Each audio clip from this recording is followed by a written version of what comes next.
Hey, what's going on, everybody? Welcome back to the channel. Today, we are going to be hanging out here at BassboatElectronics.com in Ultramarine here in Knoxville. We got my boy Jason here, along with the rest of the team. And we actually started this video, and we're just going to do one big, long video, talk about some things at random, but it kind of, started to evolve into something I think that needs to be two standalone videos. So for this video, we're going to be talking about LOWRANCE units, and one of the biggest questions that I get, which is what are the things that would make a consumer want to go to the new HDs Pros versus like maybe buying a used unit of the old HDs Lives, or even if you've got a brand new one that's getting sold at like clearance or something like that. Why would you want to go to the Pro, which seemingly very similar, a lot of the same features, functionalities, it seems the same. They look exactly the same pretty much, other than I think that this is blue. That's one of the only changes, but there's actually, the number's blue too, but there's actually a lot more to it. So that's what we're going to discuss in this video. So let's cut to that. The first thing I wanted to discuss was what Jason was talking about when I got in. He was telling me about some features on the HDs units, especially some features that are specific for HDs Pro. So let's talk about those first. Yep. Jason, you were talking about, what's that, the feature you were talking about, the ping sync. Ping sync. Yep. This is news to me. I should know better, but... You should, but no one's really talking about it. And there's a couple caveats to it of why, but if you run in LOWRANCE, one of the main features of the HDs Pro lineup, obviously they've got them from 9-inch, 10, 12, even a 16, so they got a ton of different units available, but it's called the ping sync, and it's on the Pros and Pros only. So the deal with ping sync is if you're running a ghost trolling motor, you've got your built-in transducer, whether you're doing the HDI transducer or you do the 3-in-1 nose cone, it's typical to get sonar interference on active target to where you'll have some of the sonar interference overlaying. And what that is it's the chirp frequencies. So nowadays, sonar is not just sending out a single frequency, it's sweeping. It's got a multiple range. That gives you the best image. But when you're sending all those different frequencies, there's the ability to have some crosstalk. And so LOWRANCE has known that, and they have developed a tool to get away from that, to clean up your whole sonar image. Again, Pro only, but if you're running a ghost trolling motor, you've got active target, and you get a little sweeping every now and then. For me, on the live units, I would just pause sonar. It's pretty much active target and active target only. Get me dialed in. It wasn't that big of a deal. But if you want every feature and you want it as clean as possible, you actually have to go in. And there is a wiring configuration to do this. So on the main home screen, if we go up here to the settings tab, if we go down here to the bottom, you've got this power control option. And so what this does, when we pull it on, you can see your two options. You got power control and you've got ping sync. Both these features use the yellow wires. So you've got your red wire for your positive power, you've got your black wire for your negative. The yellow wire is kind of an accessory lead, and this is where you can control what you want it to do. If you have power control, that means it will wake up a sonar box, so your active target module. If you have ping sync on, it'll actually eliminate that crosstalk. So it's either or. You can't have both. You can't have power control and ping sync on. So it is going to be an install deal based on your setup. But if you do the ping sync and you have a 3-in-1 nose cone or that HDI nose cone on the bow and active target, you're not going to get any interference. So that's one really cool feature that they've built in and kind of expanded. They're going to keep going on this plethora to where your units are networked in. They're going to keep on to where you get the cleanest image with multiple transducers. Even if you start running multiple active targets, that's kind of the thing that LOWRANCE has seen. Nowadays, you're running a lot of sonar on the boat.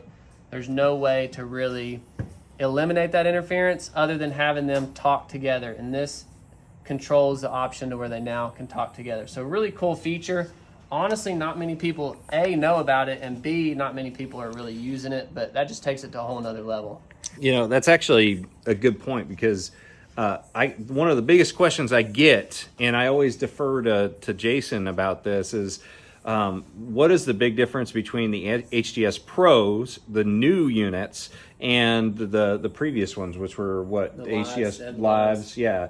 And this is a big one. You know, this is a really big one, because even I didn't know about this, and I've got a little bit of interference on my Active Target 2 screen, you know, where you get a little bit of flashing. It's nothing that's really going to prohibit me from like seeing fish and things like that. It's just more of a distraction than anything. Yep. But cleaning up your screen is obviously something that we're all striving to achieve with our units and our systems. So that's a really big deal. So that's one of the main selling points. And you can see here how your Active Target 2 should look.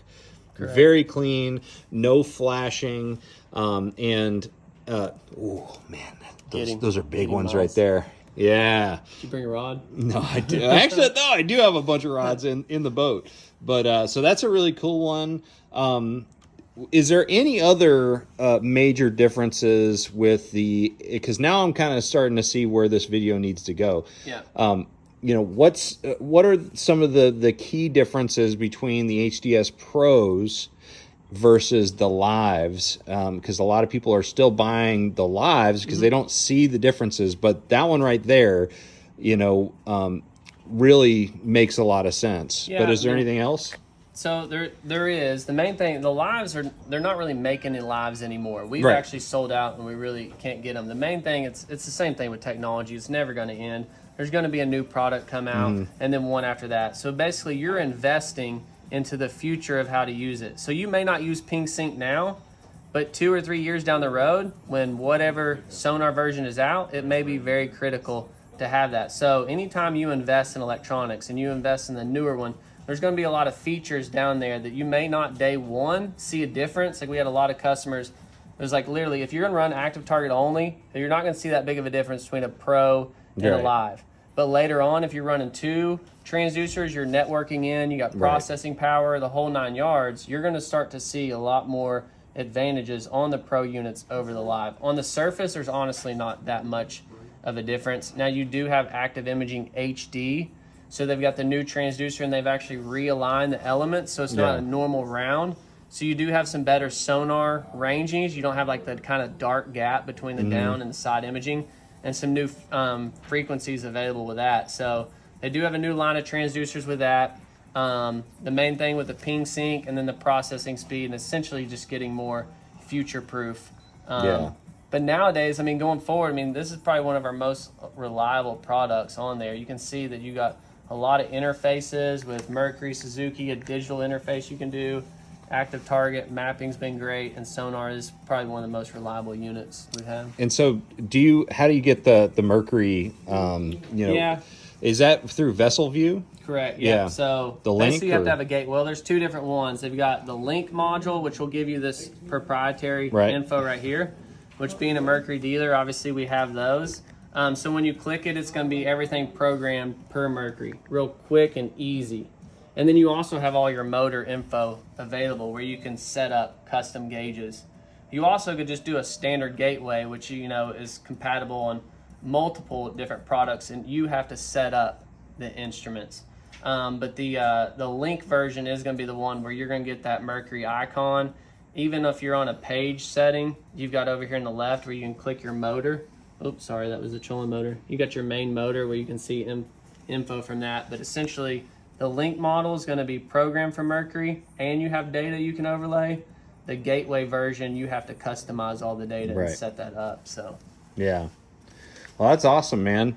Well, that's one of the biggest questions, most frequently asked questions that I get about these units is, what the big difference is. And I think that what you're saying and what makes a lot of sense to me is when you're shopping for electronics, it really is based on, how you want that to relate to future products and future things that you can add on to those, those products. If you're looking for a unit that you don't want to add anything to in the future, then you could probably go to like a used Live unit or something like that. But if you're looking for a unit that you can expand upon in the future, like he was saying, when LOWRANCE designs a product, they're designing a product, they're going to introduce it, but they're looking 10 steps ahead at the things that they can add to it and the connectivity is always something that they're expanding upon for their entire system, not just that specific unit. Anyways, we're done rambling about the HDs Pros, but they are awesome, and you can find them where? BassmasterElectronics.com or in our store. And we're going to see you guys out on the water. Make sure you trust the process and check out the links in the description below.